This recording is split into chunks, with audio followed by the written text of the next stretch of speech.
Our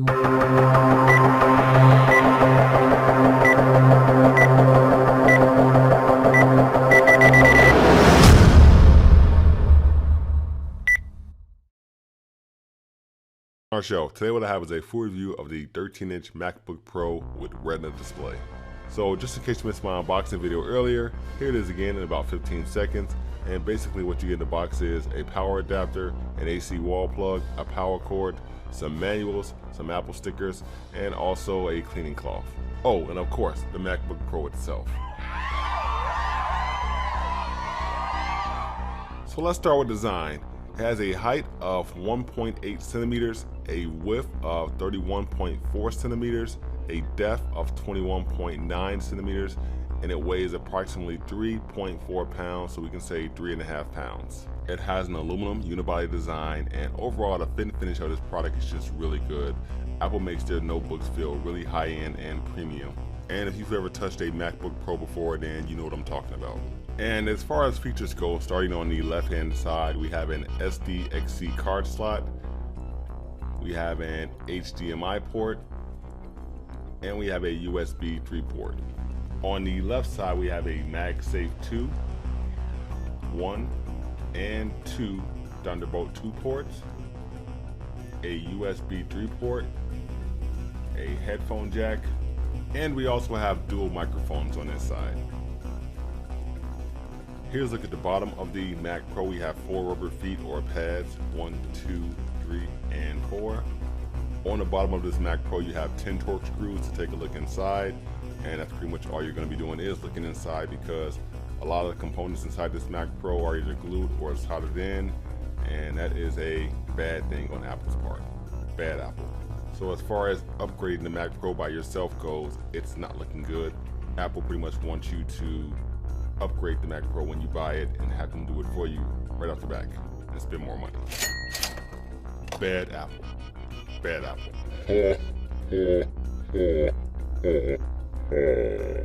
But to be fair, most people don't upgrade their MacBook Pro anyway, and right off the back, even the most base model, which is the one that we have, is pretty awesome and pretty fast right when you buy it with the stock configuration. So good Apple, I guess. On the left, we have some vents so this thing can breathe, release some heat, and we have some vents on the right as well. Now this particular Mac Pro we have the very base model, which starts at $1,299. It features a 2.4 gigahertz dual core Intel Core i5 processor with turbo boost up to 2.9 gigahertz, 4 gigs of RAM, 128 gigabytes of PCIe flash storage, Intel Iris graphics, Wi-Fi 802.11, Bluetooth 4.0, and the included operating system at the moment is OS X Maverick's 10.9, which includes a huge bundle of free software.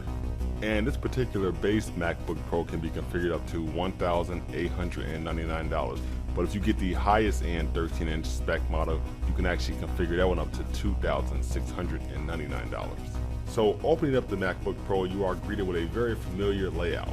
You have a chiclet style backlit keyboard, which is very responsive.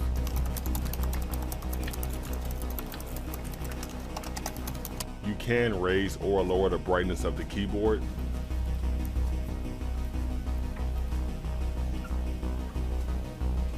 And it looks really cool in a low lit area. You have a really nice trackpad. It's glass, works really well. You can do all types of multi-gestures with it. So many gestures, I'm not even sure how to use all of them, but it works flawlessly, it works really well. But inside the settings menu, there's a cool little option called trackpad, which shows you how to use all the gestures on the trackpad. So if you're new to it, this will help you out a lot. You'll be a pro in a matter of, well, I don't really know, but check it out. Up top above the screen, you have a 720p front-facing FaceTime camera. And of course, you have this gorgeous display. It's a Retina display, 13.3-inch diagonal LED backlit display with IPS technology, 2560 by 1600 resolution at 227 ppi pixels per inch. And as a result, you get really crisp, clear text, great lines, great details, and you really want to just watch HD movies all day long. It just looks really good. Just have a look, see for yourself.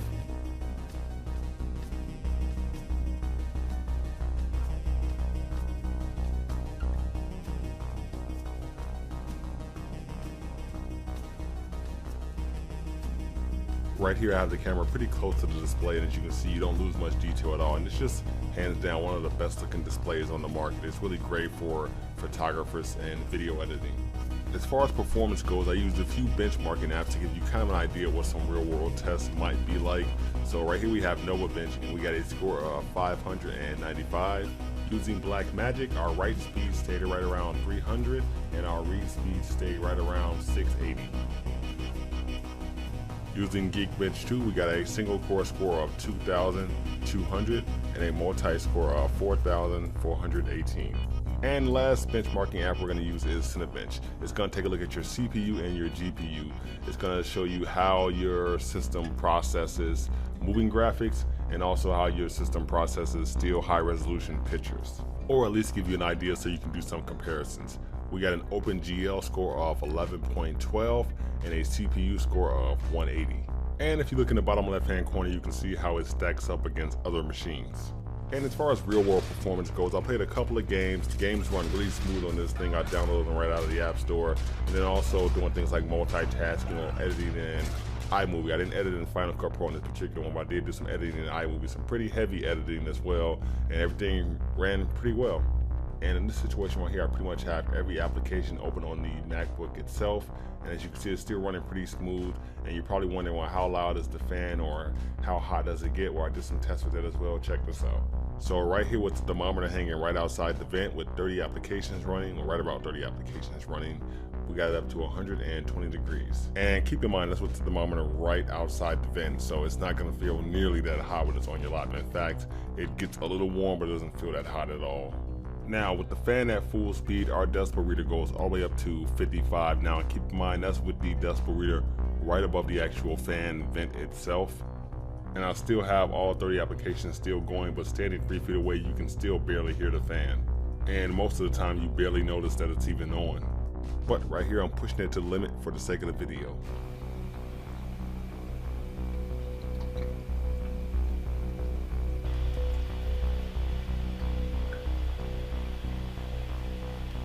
From my experience, it starts up less than 13 seconds.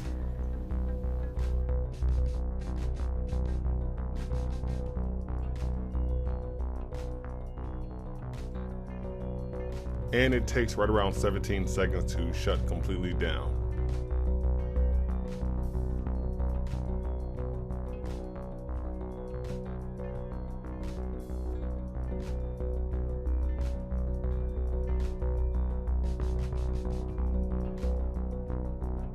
As far as battery life goes, Apple claims you're going to get right around 9 hours of doing various things, and that's pretty accurate as long as you have the brightness right around 50 to 60%. So in conclusion, this is a great notebook. It's extremely portable and fairly light.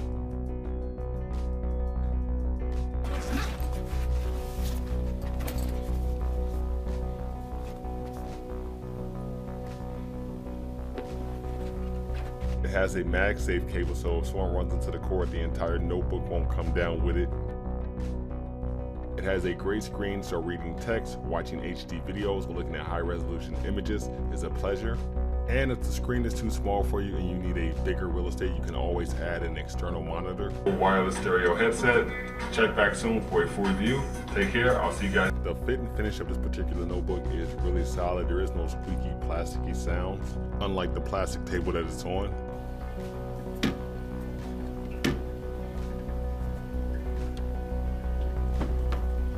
Now for the bad, and I only have 2 things bad to say about it. One is the speakers. They're just not that good, but they're okay, but you kind of expect that in the notebook anyway. We have the Sony PlayStation Gold Wireless Stereo headset. Okay, so we have the Sony PlayStation Gold Wireless Stereo. And the last and final thing is you can't upgrade this machine yourself. If you want it upgraded, you pretty much have to do it at the point of purchase, and that can be pretty expensive. So that kind of sucks, but that's kind of what's going on with these new thinner notebooks where everything's kind of glued or either soldered in. It's not impossible to get into this thing and to do some things, but it just makes it extremely difficult. The days of just taking out a couple of torque screws and swapping things out are over with. Well, for some people. So that's been my review of the 13-inch MacBook Pro with Retina display. Take care, I'll see you guys in our next video, and thanks for watching.